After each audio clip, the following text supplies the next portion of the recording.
Well, we're joined now by the UKIP MP Douglas Carswell. Welcome to the Daily Politics. First of all, Andrew Mitchell, the Prime Minister, as we said, his speech focused on the 6 themes at the heart of a Conservative manifesto. Why wasn't immigration on the list? Well, immigration and indeed the NHS are certainly drastically affected by the 6 key points the Prime Minister was making. And, you know, there will be plenty to be said on both subjects by the Prime Minister and by the Conservative Party during the election. Today he was focusing, I think, above all on the economy. And I think that the soundbite that we've just heard about the importance of ensuring that the next generation is not saddled with debts that have been irresponsibly racked up by our generation of politicians is incredibly important. And certainly in my constituency, in Sutton Coldfield, what he has said about that will go down extremely well and will be regarded as a critical point when the election comes. But there's already been criticism, as you know, that immigration is not on the list, primarily, say, papers like The Sun, that it is one of the top concerns of voters. And if you look at the others, the economy, jobs, taxes, education, housing and retirement, it looks like an omission. Well, I think that all those things you've just mentioned relate in one way or another a little bit to immigration. I think immigration will not be a neglected subject in this general election. There'll be lots said about it by politicians. I hope we will have a thoroughly responsible debate about immigration. What do you mean a thoroughly responsible debate? Has it not been responsible up until now? No. Well, your point is that it's not on the agenda. My point is that it is on the agenda. I hope that it will be a responsible debate, as I say. And I have absolutely no doubt whatsoever that this will not be a neglected subject in the very, very lengthy months that lie ahead before May the 7th. Now, Douglas Carswell, you will no doubt join those voices that ask the question, why wasn't immigration on that list? But need it be if it is part of all those other subjects? I would turn that around. It's quite extraordinary. David Cameron spent much of the past year promising that he got the message on immigration, promising action. Now he's published a list of 6 priorities. It doesn't even make his top to-do list. It's an extraordinary omission. I would argue it's very difficult to talk about many of the issues on that list without also addressing the subject of immigration. Now, David Cameron is trying to frame the choice in the election as one between control and recovery versus chaos. If we can't control our borders, then how on earth can he say that he's got to grips with many of the other problems the country What do you say to that, Andrew Mitchell? Douglas has just made exactly the point, that it is impossible to discuss these 6 subjects without discussing immigration. You can't talk about jobs and wages without addressing the fact precisely, that and therefore 400 million people have a legal right to settle here. That has to be addressed, and it's not being addressed by David Cameron. He's running scared. No, but you've made the point, Douglas, precisely the point, that you cannot discuss these 6 priorities that the Prime Minister has set out this morning without discussing immigration. So immigration will be discussed heavily during the election. Why wasn't it on his list today? Well, I think I've explained that on his list of 6 very important areas, immigration is affected by all of them and will be part of the debate on all of them as well. I mean, Douglas Carswell, it's easy, one might say, for you and UKIP to say the Tories haven't mentioned it because they don't want to discuss immigration, because in some ways people will argue it's the only policy that much of the electorate associates you with immigration and leaving the EU.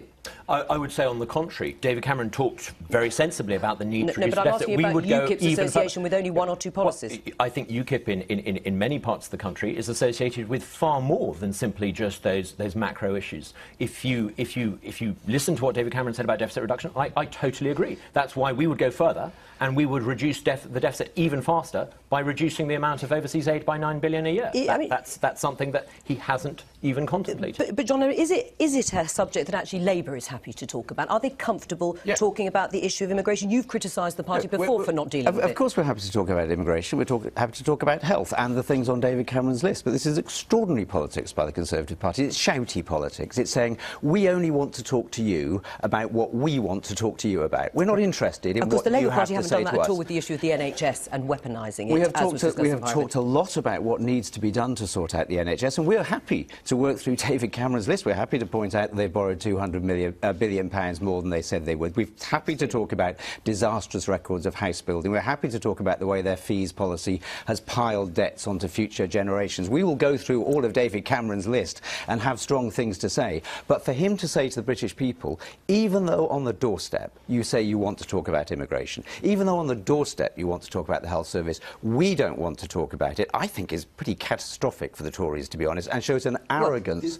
about their relationship with the electorate. Before I get get Andrew Mitchell to answer that. Who did forget to talk about the deficit in immigration in his conference speech? But if you have a speech where somebody leaves a bit out of a prepared speech, that is not the same as saying we're not prepared. Now, if David Cameron today had been speaking without a script and had left a couple of things out, this was a prepared script. This was the one that he gave to the newspapers. This is the one that he went to the media and said, these are the only 6 things that we want to talk about, and that was a mistake. This is the product of his pollsters who have made a cynical decision that they're going to just try and talk about these issues. This is the product of Washington-based pollsters. And it's not authentic politics. And which strategy document did actually advise its own MPs and party workers to talk about immigration initially at the doorstep and move on?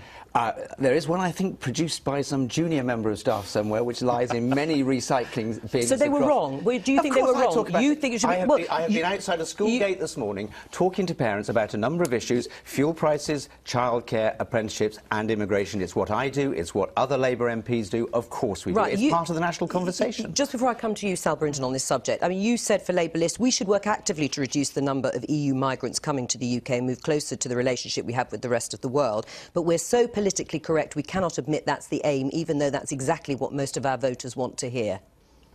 You stand by that? Yeah. Is the Labour Party too politically correct to talk about immigration? I was making a point at an earlier stage when the Labour Party wasn't talking about these issues. The Labour Party now is. It's addressing... Douglas and I won't agree on what exactly you should do, but nobody today would say the Labour Party was not talking about agency workers, about the minimum wage, about benefit rules, about the borders that we need for illegal immigrants. Labour is at the centre of that debate. I'm amazed the Conservatives don't want to be. Is immigration a top issue for you, a priority to talking to people on the doorstep? Of course it is, because it's something that the people want to talk about, and Nick Clegg's debates with Farage in the run-up to the May election showed that we were not afraid to debate it. We may take a different position to the other parties, and we certainly don't want the scaremongering conversations that have started to happen, because actually that is unhelpful. It creates xenophobia, and in the current climate we certainly don't want that. Let's really talk about things. If our young people are having trouble getting jobs, then actually what we need to do is to ensure that the skills they get, we need more apprenticeships and all of those things that makes them eligible to get the jobs that the other parties claim that they can't get. Let's do it that way. We have, of course, increased apprentices during this government, and we will continue to do so. Right. I mean, how are you countering what UKIP are saying about immigration on the doorstep, Sal Brinton? It's quite simple. When you start to talk to people in detail about how their own lives have been affected by immigration, specific examples, it often drifts away. And when I was campaigning in Douglas's by-election, talking to people, it was always about elsewhere. There was very little about their own environment. And that is the most depressing thing, I think, about this debate. It becomes very sterile. I think the really depressing thing about the debate with respect to Sal is that all 3 of the establishment parties will talk about immigration but fail to address the fundamental fact. Until we address the fact that 400 million people in the EU have a legal right to come here, we cannot control our borders. Everything else is blah, blah. Right. I mean, using those numbers, of course, as you know, that would mean every single person being able to come here in those instances. I choose my words very carefully. And there's a contrary argument. 60 million people in Britain have a legal right to go there, but they're not about to go there. I think we need to end the automatic right of 400 million people to come and live here. Let's have an election on that basis. Douglas, would that also stop us being able to work abroad if we want to? All right, Sal Brinton, Andrew Mitchell. Yes, I mean, it's going to be an extremely long 4 months. Is that your But I think the proposition that Douglas is suggesting that the Tories don't want to talk about immigration is, on the basis of the 6 critical points the Prime Minister made this morning, is an absurd proposition. He knows perfectly well that we're going to be talking about immigration a great deal over those 4 months. It's a very important subject to my constituents in Sutton Coldfield as well. All right. And the fact that he has set out what he thinks the geography will be of the election campaign, with 6 subjects, many of which also include immigration, I think gives the answer to Douglas's point. Let's move on to the NHS. Why wasn't that mentioned as one of your themes? Now, I will say that in the last sort of 20 minutes or so, David Cameron has talked about the NHS as part of the election campaign, of course, saying that the Conservatives will continue to increase spending on the NHS, but it wasn't one of the key themes. Are you running scared of Labour? Absolutely not. It is central, again, to most of the 6 points the Prime Minister was making this morning, and above all, it's the point that he I think, made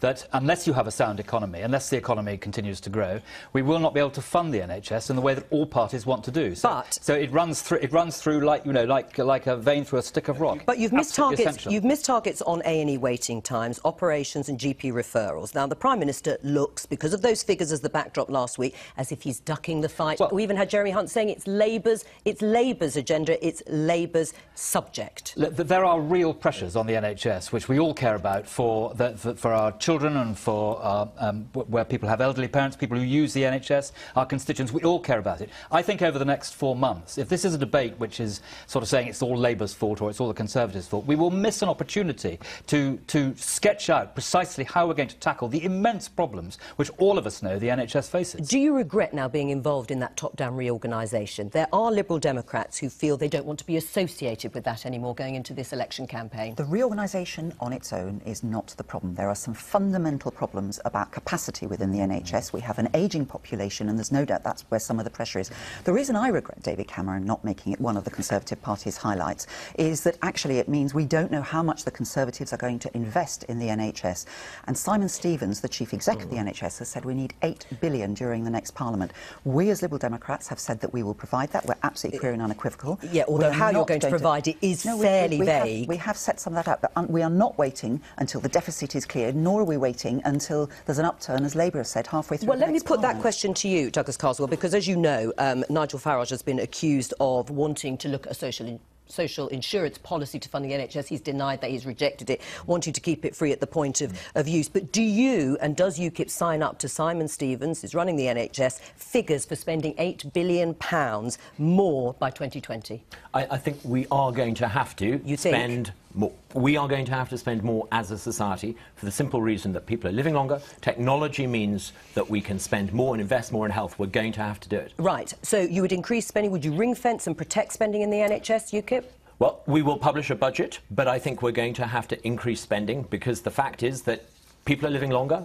People expect better healthcare, and they're not getting it. And they're going to have, I think, more of our resources as a country spent on healthcare. Was it right, is it right for Labour to, let's use that term, weaponise the NHS, make it such a political football because you think and regard it as your issue?